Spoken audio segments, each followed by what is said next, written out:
Je vais vous faire une présentation en essayant de répondre à peu près à toutes votre problématiques. Comme je vous l'ai expliqué, ces derniers mois notamment, Bercy nous a demandé de regarder un petit peu d'autres façons de couvrir le risque de change que de passer par le dollar. Effectivement, historiquement, on avait à peu près 80-90% de nos produits qui étaient libellés en dollars, parce que ça reste la devise internationale. Donc je vais commencer juste pourquoi répondre en devise, mais ça j'imagine que vous le savez, hein, vous le savez tous. C'est pour gagner en compétitivité tout simplement. On est dans une zone qui est la zone euro où notamment on a un gros pays qui est l'Allemagne qui elle est peut-être un peu moins, mais peut-être que tu verras mieux de ça que moi, a une élasticité prix qui est plus faible que celle des pays du Sud. Donc effectivement, assez rapidement pour vous expliquer, quand vous voulez vous acheter une Porsche, qu'elle coûte 10, 15 ou 20% plus cher, vous voulez une Porsche. Donc effectivement, il y a une sensibilité au prix et donc au risque de change sous-jacent qui est beaucoup plus faible. Donc c'est aussi pour élargir sa zone de prospection. Et pour aller chercher d'autres marchés, ça me paraît relativement évident. Ensuite, pourquoi il faudrait se couvrir? Pourquoi on ne pourrait pas effectivement exporter dans une devise et puis le jour de la livraison recevoir le cash et tout simplement le transférer en devise locale? Tout simplement parce qu'il peut se passer des gros événements. Bon là, je vous ai présenté deux devises. Bon, c'est vrai que là, par contre, j'ai présenté l'euro-dollar et l'euro sterling. J'aime bien l'année 2017 puisque sur l'euro-dollar, elle est assez sympa. Puisqu'il s'est pas passé grand-chose, mis à part, mais effectivement, vous pouvez le retrouver, c'est les élections aux Pays-Bas, les élections en Europe, hein, les petits problèmes de Trump pour faire passer les différentes réformes, la crise catalane, vous la voyez en septembre-octobre, où l'eurodoll se fait un peu corriger. Mais malgré tout ça, il ne s'est pas passé de choses extraordinaires. Hein. Mais par contre, effectivement, on a une variation de 18% de l'euro-dollar entre le plus bas et le plus haut. Donc c'est assez parlant. Il s'est passé quoi? Il s'est passé pas grand-chose, mis à part effectivement c'est les banques centrales qui ont drivé, Donald Trump qui a drivé aussi un petit peu l'euro-dollar. J'ai pris un deuxième exemple qui est assez frappant, qui est l'euro sterling. Bon, là, celui-là, c'est vraiment le plus frappant, puisque là, on est à la merci de la politique effectivement de Theresa May au UK, parce pour effectivement de savoir est-ce qu'on va vers un soft Brexit ou un hard Brexit. Donc voilà, c'était juste pour vous dire que même dans des années qui ne sont pas des années formidables, c'est-à-dire qu'on n'a pas eu de crise économique, on a une croissance sur ces années-là qui n'est pas ridicule. On n'est pas dans des différentiels de croissance aussi avec les États-Unis, mais on n'est pas dans des années folles, on n'est pas en 2008, on n'est pas en 2011. Et pourtant, on a quand même 18,8% de taux de variation de taux de change entre le plus bas et le plus haut de l'année. Et malgré tout ça, il reste que des risques assez importants. J'imagine que vous les connaissez tous. Voilà, le vrai risque, c'est qu'effectivement, aussi bien mondialement que notamment au niveau européen et voire américain, on croit apercevoir un pic de croissance. Et peut-être qu'effectivement, on va face à une croissance qui va être plus molle que celle qu'on a déjà vue. Alors c'est vrai que c'est assez triste de dire ça, puisqu'on n'a pas l'impression que depuis 10 ans, on est face à une croissance vraiment, vraiment très importante. Des problématiques d'inflation, aussi bien en Europe, effectivement, c'est ce qu'on suit essentiellement, mais bon, on pourrait parler effectivement d'absence d'inflation. Et là, effectivement, on va sur l'autre petit facteur de risque qui serait la sortie des banques centrales, aussi bien aux US qu'en Europe. C'est effectivement les US commencent à définir un chemin de sortie de leur politique de taux bas et d'argent de quantitative easing. Mais effectivement, qu'est-ce que va faire la BCE? On va voir ça jeudi pour savoir si M. Draghi va réussir à nous indiquer un peu plus ce qui se passe. Mais il y a d'autres problématiques de banque centrale. On a pu le voir aujourd'hui avec la Turquie. Effectivement, on peut voir que est-ce que des banques, enfin, parce que le concept de banque centrale indépendante est encore à la mode. Est-ce qu'on peut encore en parler? Est-ce que la Turquie, effectivement, va réussir à avoir une banque centrale indépendante? Mais on pourrait se poser la même question sur les États-Unis. Est-ce que les États-Unis, est-ce qu'il n'y a pas une ingérence dans la politique monétaire des États-Unis assez forte de la part de l'État et notamment de M. Donald Trump, qui s'est permis des commentaires qu'aucun autre politique n'avait pu se permettre ce week-end. Enfin, voilà, personne n'avait jamais critiqué effectivement la Fed aussi ouvertement que M. Donald Trump a pu le faire. On a un autre point de risque assez important, c'est l'anti-globalisation. J'imagine que vous comprenez ce que je veux dire. Effectivement, on vient de passer 40 ans à développer des lois de commerce international et de transit du monde des affaires à travers le monde. Et on s'aperçoit que depuis 6 mois, le pays maître du commerce international, on va dire, commence à mettre des barrières douanières, des barrières tarifaires qui commencent à effectivement créer des tensions entre les pays. Et notamment entre deux pays qui sont les États-Unis et la Chine. Et enfin, le populisme et le risque politique. Là, je vous parle de tous ces facteurs qui étaient déjà les facteurs de 2007, qui, à mon sens, sont les facteurs de 2018 et qui vont être les facteurs de 2019. Le populisme, voilà, effectivement, des gros mouvements migratoires, aussi bien en Amérique du Nord que effectivement, des mouvements migratoires qui viennent d'Afrique, effectivement, pour l'Europe, qui créent des mouvements populistes qui risquent de créer un risque politique dans pas mal de pays européens et qui risquent notamment de fragiliser en Europe la cohésion européenne. C'est pour vous parler essentiellement des thèmes et des risques. Pour se couvrir, bon, il y a plusieurs possibilités effectivement pour se couvrir contre le risque de change.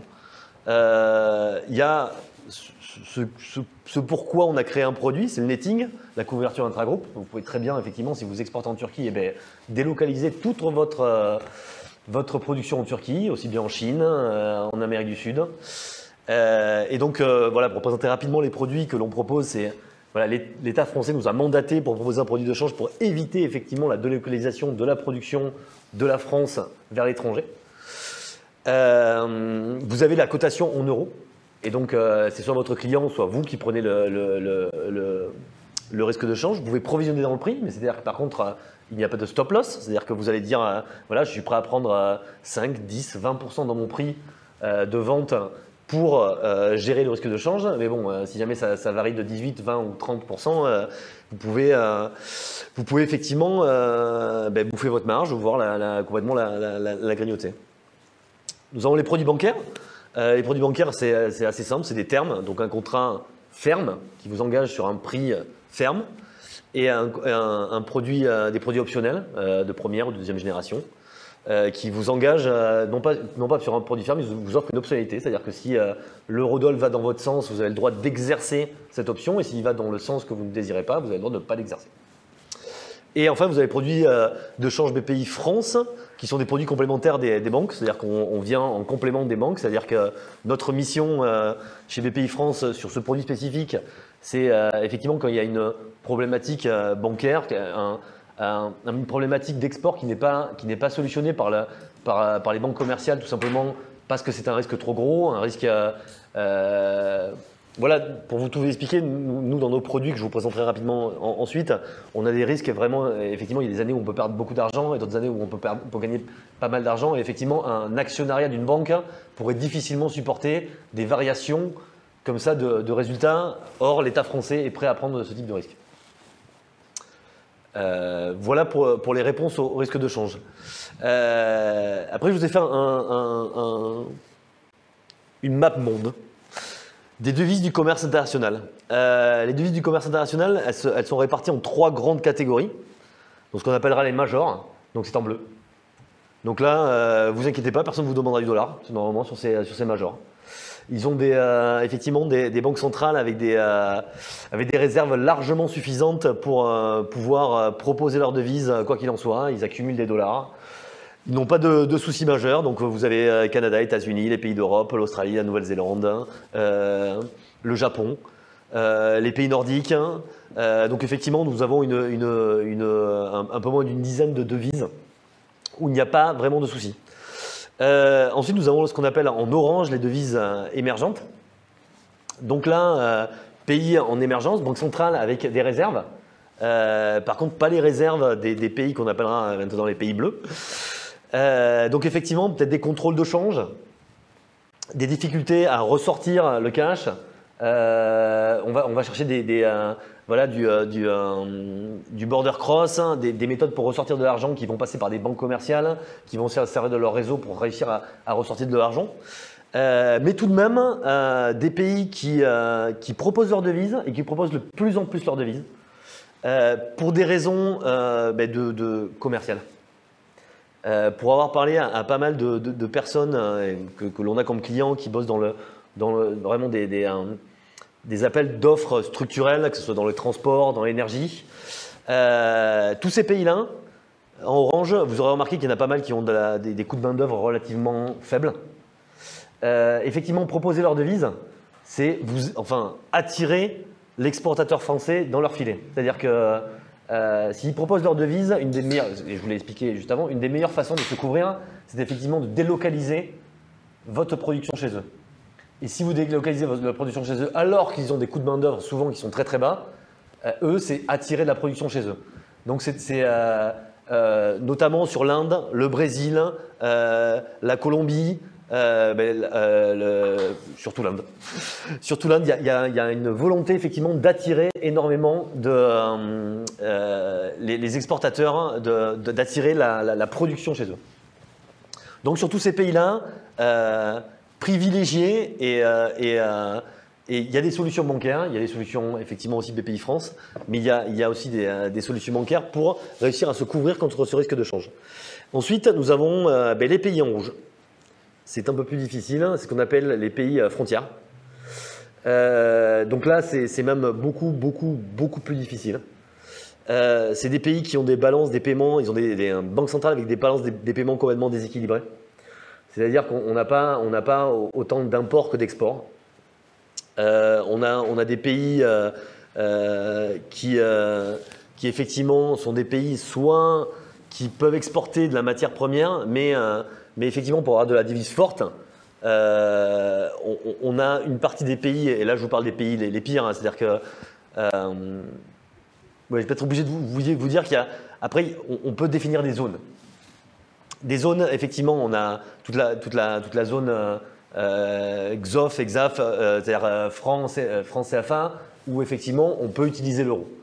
Le risque politique, nous ne le couvrons pas, nous chez les pays France, parce que tout simplement l'État ne veut pas nous donner cette mission, puisque c'est une mission de Bercy de maintenir l'équilibre entre les francs CFA et l'euro.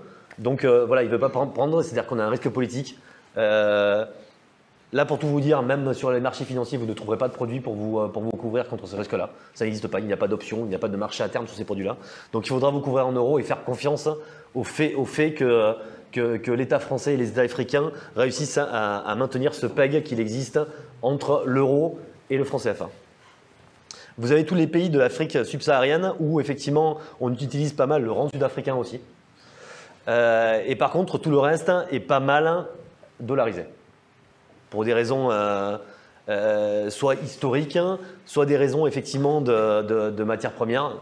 Vous avez bien vu toute une zone vraiment dépendante du pétrole qui elle, est naturellement dollarisée. Et ce, peut-être à son grand désespoir dans pas longtemps, puisque toute cette zone-là, si on y réfléchit bien, et voilà, son vrai risque n'est absolument pas un risque dollar, c'est un risque matière première, c'est un risque pétrole. C'est-à-dire que son vrai risque est un risque pétrole. Et après, si vous voulez, on pourra revenir, je vais peut-être éviter de me répondre, mais on pourra revenir au cas de la Russie, qui est aussi un pays pétrole, et qui, elle, par contre, n'est pas dollarisée, et l'est de moins en moins, et elle l'a encore annoncé hier, revend à grande dose son papier US. Donc voilà, vous avez, donc c'est les pays bleus, pas de problème, les pays oranges, il y a des solutions. Les pays rouges, c'est plus compliqué. C'est plus compliqué, sauf à trouver des alliances avec des pays, avec d'autres devises que le dollar. Donc, ce que je vous dis, Afrique, Maghreb, qui aussi accepte l'euro, la partie subsaharienne. Effectivement, on a des problèmes avec tous les pays gaz et pétrole. Amérique du Sud, il y a des pays rouges qui ne le sont pas vraiment. L'Uruguay, ça se traite. Le Paraguay, ça se traite aussi, pas très très bien, mais ça se traite. Mais voilà, après, Mexique, ça se traite très bien, c'est des marchés très très profonds. Après, sur les Sur les pays rouges, effectivement, c'est des pays qui sont dollarisés. Je vais vous le présenter un peu plus loin, un peu plus tard, qu'ils le sont de moins en moins. Hop. Alors après, donc je vous ai présenté les devises du commerce international. Après, un peu d'historique rapide ou d'état des lieux rapide. C'est savoir en quoi le dollar est la devise internationale. Alors il y a cette citation de John Connolly, le dollar c'est notre devise mais c'est votre problème. C'est effectivement en devenant la devise du commerce international, le dollar s'est imposé. Donc, vous voyez, j'ai mis quelques chiffres, donc c'est 87% des opérations de change dans le monde. C'est 50% du commerce mondial s'effectue en dollars. 60% des réserves des banques centrales, 60%, c'est énorme, sont en dollars. La Corée du Sud facture en dollars plus de 80% de ses exportations, alors qu'il n'y a que 20% des exportations qui vont aux USA. La Corée du Sud, hein, c'est une devise qui se traite. Hein. Ça se traite bien, c'est un marché profond, c'est une banque centrale très puissante et très forte. 75% des billets, ça c'est l'anecdote, hein, 75% des billets de 100 $ circulent en dehors des États-Unis. Et 20 000 milliards de dollars de dettes financées sans pleurs. Dixit Charles de Gaulle. Ça permet de financer sans pleurs ses déficits. Donc effectivement, ça c'est typique. Vous comprenez bien que comme c'est la devise de réserve du monde entier, ce 20 000 milliards, s'il y a un tant soit peu de croissance mondiale, il est obligé de croître. C'est-à-dire que sinon, vous créez vous-même une pénurie. C'est-à-dire que dans les années 90, voilà, il y a différentes explications, mais dans les années 90, beaucoup de gens expliquent notamment la crise asiatique par le fait que les US avaient fermé les robinets du dollar facile et de la planche à billets. Et effectivement, donc les Américains créent naturellement du déficit commercial et du déficit budgétaire de par leur statut de devise référence dans le commerce international. Vous avez besoin de dollars pour votre banque centrale, il faut que les US créent de la dette, créent du déficit pour vous alimenter en dollars. Alors après, dans les réserves de banque centrale, dans les 60% dont je vous parle, il y a différentes façons de voir les choses. Hein. On a des banques centrales très fermées. On pourra prendre le cas de la Chine. Elle accumule des réserves, donc c'est d'ailleurs la plus grande accumulatrice de réserves de papier US. Elle, sa mission, et c'est ce que lui reproche notamment Donald Trump, sa mission, ça serait d'avoir assez de réserves de dollars pour pouvoir contrôler son niveau de change, pour que ses exportations restent compétitives. Il y a d'autres pays où les banques centrales sont plus ouvertes, et notamment on pourra penser au Brésil ou à toute l'Amérique latine, où par contre les réserves de change qui s'accumulent, ou on pourra penser aussi au Japon, qui sont des réserves de change pour lutter contre des sorties très rapides de capitaux.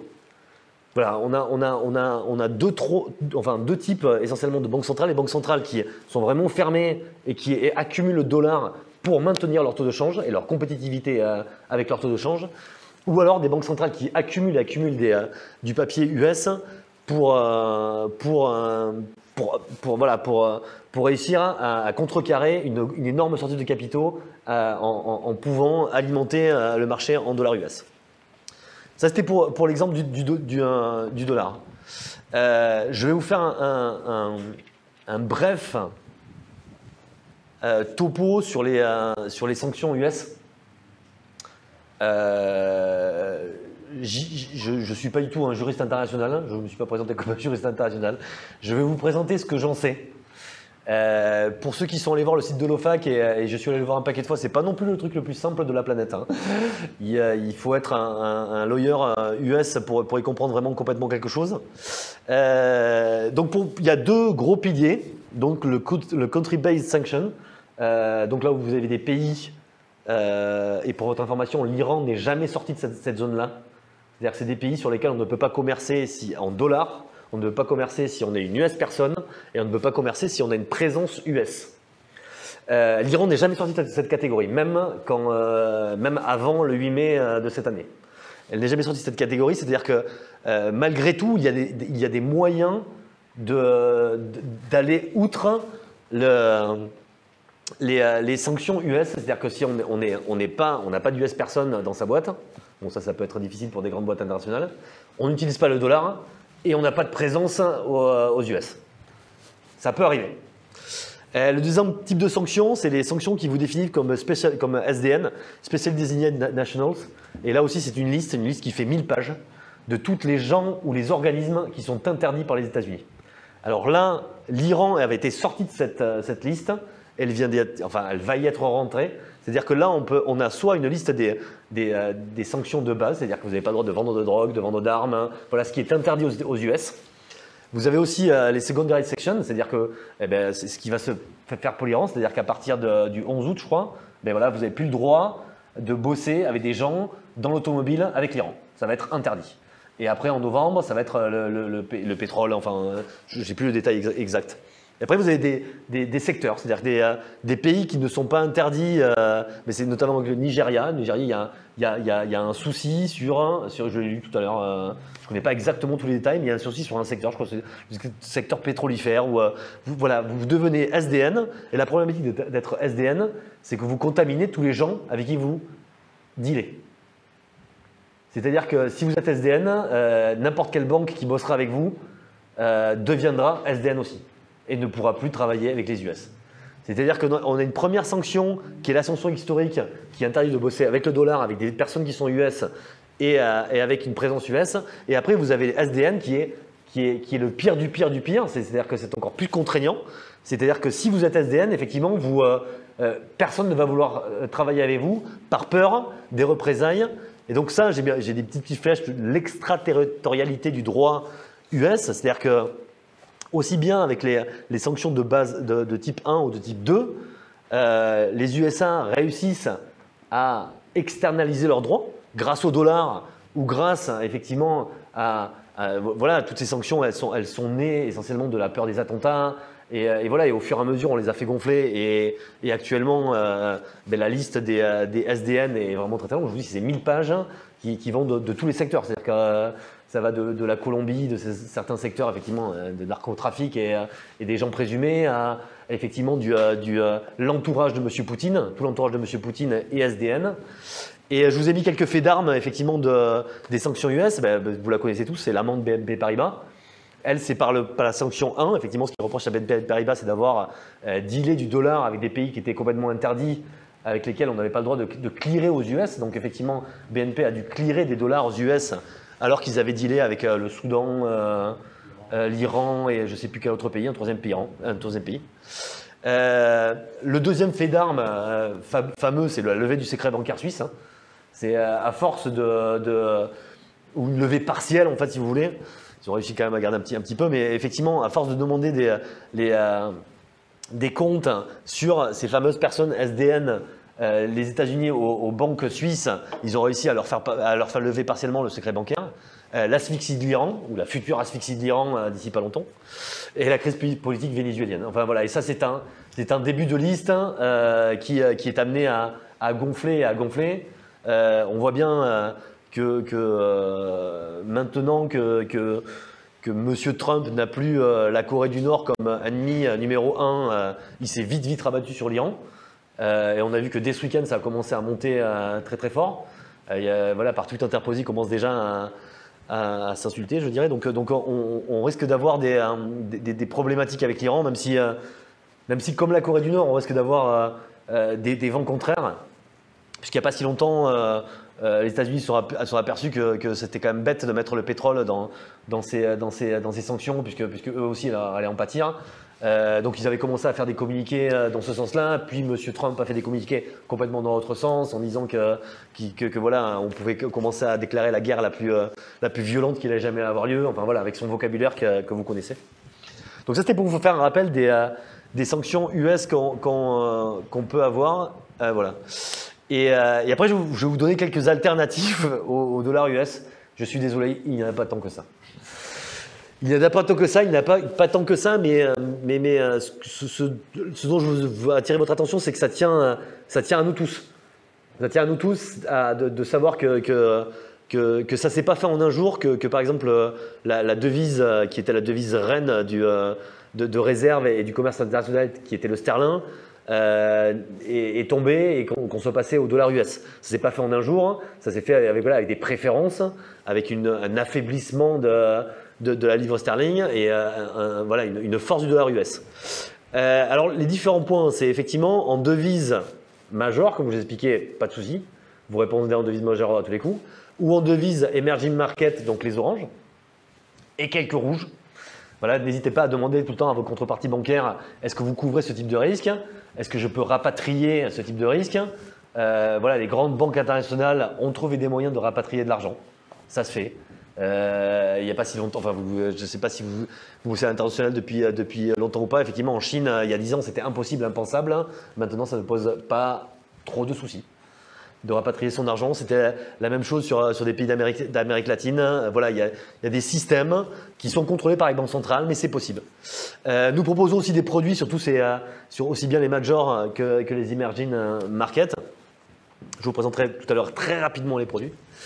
Est-ce que la devise chinoise est la devise de référence de demain? Je peux vous citer 3 accords qui viennent d'être signés. Historiquement, c'est Afrique du Sud, Égypte et Nigeria, qui ont défini effectivement que les matières premières de ces pays-là seraient payées en renminbi dorénavant.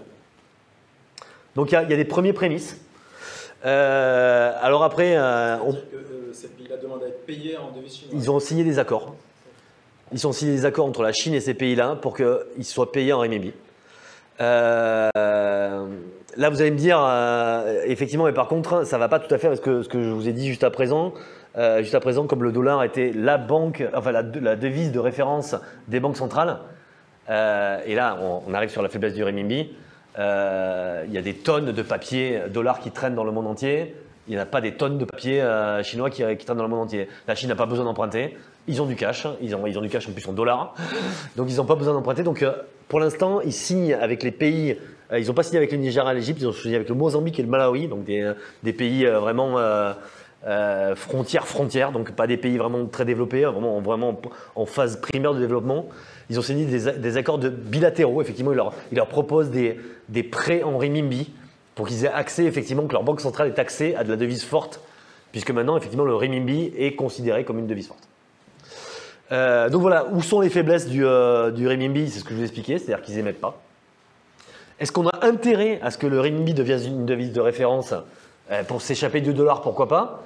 Après, pour s'échapper des sanctions, est-ce qu'on va échapper à des sanctions avec les Chinois?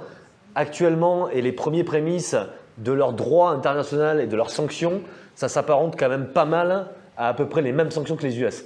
C'est-à-dire qu'ils sont en train de mettre à peu près le même système de sanctions et d'extraterritorialité de leurs droits que les US. Donc, est-ce qu'on va vers quelque chose qui serait mieux? C'est pas sûr. Voilà, alors après, est-ce que l'euro est une alternative crédible au dollar US? Malheureusement, à mon sens, pas vraiment.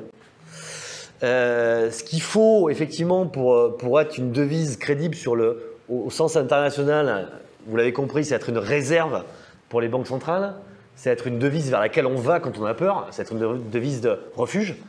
Voilà, en Europe, on s'est tapé 2010-2011. Il n'y a pas grand monde au monde, mis à part nos voisins, qui nous fait une confiance absolue.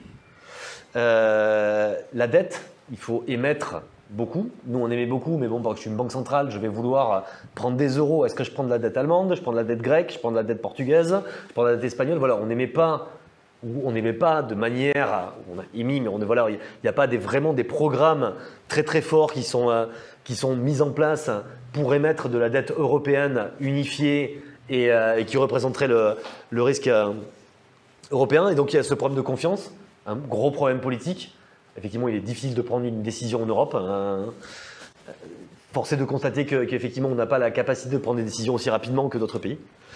Je me suis permis de mettre un dernier point qui, moi, m'intéresse énormément, qui sont les cryptocurrencies. Je sais que ça peut faire rire, ça peut porter à sourire. Mais on a vraiment 2 exemples, notamment M. Mugabe et effectivement la crise financière au Nigeria. Je vous propose d'aller voir le niveau du Bitcoin pendant ces 2 événements. C'est une façon assez simple et assez rapide et assez invisible de sortir de l'argent d'un pays. Alors effectivement, il y a toute la régulation et qui regarde un petit peu qu'est-ce qu'on fait sur ce type de cryptocurrency, mais je pense que ça a un avantage par rapport aux autres, et ça a l'avantage qu'avait l'or. Voilà, parce qu'on pourrait très bien aussi vous dire pourquoi on ne reviendrait pas à l'or. Voilà, l'or, on va avoir un problème de capacité d'or. Effectivement, entre le moment où on a abandonné les talons or et maintenant, effectivement, il y a eu de la croissance et les besoins des banques centrales ne sont plus tous les mêmes. Et il faudrait que vraiment la Chine ait une réserve d'or extraordinaire pour pouvoir effectivement échanger son dollar contre de l'or. Donc voilà, est-ce qu'il n'y a pas une solution? Est-ce que la technologie ne pourrait pas nous permettre d'avoir une solution, des cryptocurrencies qui pourraient être, indexées sur la croissance mondiale? Voilà, il y a des vraies façons effectivement de sortir l'argent. Et voilà, mais, de toute façon, le black market, on va dire, l'a déjà compris. La grosse croissance des cryptocurrencies, notamment du Bitcoin, s'est fait par le marché noir. Effectivement, des gens qui avaient besoin de sortir de l'argent sans qu'on voit. Alors que là, dans le cas de ces cryptocurrencies assis sur des blockchains publiques, on va dire, on est sur de la transparence totale. Mais comme effectivement sur ces secteurs-là, les gens qui connaissent, les connaissants, on va dire, les sachants sont tellement peu qu'effectivement on est face à une opacité totale. Voilà, je me suis permis de vous mettre ça puisque c'est vraiment des choses que l'on suit parce que dans la théorie pure, ça pourrait être une solution. Dans la pratique, ça paraît assez difficile à mettre en place pour l'instant. Hop.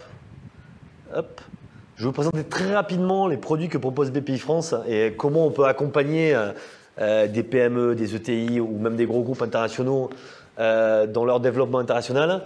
Nous, on propose, c'est notre produit phare en fait. Comme je vous ai expliqué, la mission que nous a donnée Bercy, c'est dès qu'il y avait un problème de liquidité, de risques qui ne sont pas pris par les banques commerciales, de risques de crédit qui ne peuvent pas être couverts par les banques commerciales, on nous demande d'aller proposer des produits. Donc là, ce produit que nous avons, qui est notre produit principal, qui s'appelle l'assurance négociation, c'est ce que je vous expliquais au départ, en introduction, c'est vous répondez à un appel d'offres international, vous devez libiler votre prix en devise locale. Simplement, il y a toute une période de négociation entre le moment où vous remettez votre offre et le moment où vous allez gagner votre offre ou vous allez perdre votre offre. Et donc, nous vous garantissons un cours pendant toute cette période. Si l'eurodoll à l'issue est au-dessus, on vous indemnise. S'il est en dessous, vous avez une capacité effectivement à bénéficier, donc je vous l'ai inscrit, jusqu'à 70% des bénéfices de change si l'eurodoll va dans votre sens. On peut vous accompagner aussi pendant la période de réalisation du contrat. Je ne sais pas si vous avez compris le produit, mais c'était effectivement une option sur option, c'est-à-dire que vous avez l'optionnalité pour est-ce que vous avez votre contrat ou est-ce que vous n'avez pas votre contrat, plus que vous avez l'optionnalité est-ce que l'euro-dollar monte ou est-ce que l'euro-dollar ne monte pas. Voilà, c'est un produit d'assurance, donc il n'est pas engageant. Si vous n'avez pas votre contrat commercial, je vous rétrocède une partie de la prime que vous m'avez versée comme un produit d'assurance. En fait, voilà, c'est un produit qui… un produit d'assurance, vous payez une prime pour une durée. Si jamais au bout d'un mois, vous me dites ben, j'ai perdu mon appel d'offres, on vous rend une partie de la prime et on se quitte bons amis. Vous n'avez pas d'engagement. Quel est l'intérêt pour l'entreprise de signer dans la phase de négociation avant de signer son contrat? Vous êtes obligé de proposer un prix en devise. C'est ce que je vous expliquais sur le dollar. C'est-à-dire que si vous avez proposé un prix à 1,04 en janvier 2017 et que par contre… voilà, l'appel d'offres que vous avez répondu, l'appel d'offres auquel vous avez répondu et que vous avez gagné, vous êtes à 1,17, vous avez perdu 18% de votre marge commerciale. C'est pour vous aider en fait dans une période en fait de négociation, de pouvoir dire j'ai figé un prix, si l'euro-dollar monte, je ne suis pas collé contre les variations de risque de change. On peut vous accompagner effectivement après, pendant la réalisation du contrat, mais une banque pourra faire cette partie-là puisqu'on n'est plus dans l'incertitude de la négociation. Oui, non, c'est que si l'entreprise ne réalise pas le contrat, elle paye une assurance et puis… Oui, tout à fait. Mais c'est pour ça qu'on a des coûts d'assurance qui sont de l'ordre de 0,03%. Et comme je l'ai expliqué, on vous la rétrocède si jamais il n'y a pas vous n'avez pas obtenu le contrat. C'est une assurance pour le contrat en fait. Nous, on a pas mal de gros clients qui répondent à des gros projets où effectivement il faut 18-24 mois. Ils doivent donner un prix engageant dès le départ. Et voilà, s'ils ont subi 20 ou 30%, ils ne pourront pas garder le prix engageant à la fin. Donc souvent, ils sont obligés de se retirer des appels d'offres avant la fin. Donc c'est ce en quoi ils font appel à notre produit. Voilà. Donc, et donc les devises concernées sur ce produit sont les suivantes. Donc les devises historiques éligibles. Donc les devises d'Amérique, d'Amérique, tout simplement. Je vais tout mettre en fait. Ça, c'est les devises historiques et on vient de rajouter en 2018 des nouvelles devises à la demande de Bercy. Donc, on peut vous accompagner sur toutes ces devises. On va en rajouter rapidement dans pas longtemps. On n'a pas la Thaïlande, on n'a pas le Nigeria, on n'a pas le Kenya qui ont des marchés relativement profonds en fait, sur lesquels on pourrait accompagner des entreprises pour des montants limités, c'est-à-dire pour des montants en dessous de 5 millions d'équivalent de 5 millions d'euros, on pourrait accompagner des entreprises sur ces pays-là. On va rajouter le Pérou, on va rajouter l'Islande qu'on n'a pas, on va rajouter Israël. On réfléchit à rajouter la Croatie, on réfléchit à rajouter l'Égypte. Voilà, c'est que des pays où on sait que nous, derrière, on peut se couvrir. C'est-à-dire que ce que je vous expliquais, c'est les pays frontières, par contre, on ne peut pas se couvrir. Je pourrais vous trouver l'exemple, parce que pour préparer cette présentation, j'ai appelé un ancien collègue, une ancienne personne avec qui je travaille chez BNP Paribas, qui travaille maintenant chez EDF Man, qui est un gros courtier en matières premières. Et lui a pour mission effectivement de mettre en relation les gens qui ont besoin d'aller dans ces pays, puisque eux effectivement vont chercher des matières premières dans ces pays-là, ont besoin des devises pour aller acheter des matières premières. Donc eux livrent des devises fortes. Et par contre, il m'a expliqué, mais notamment c'était sur le Malawi, un retailer qui est allé là-bas, effectivement, qui s'est fait payer en devises locales et qui a été obligé d'attendre que la banque centrale touche des devises fortes pour pouvoir convertir ces devises locales.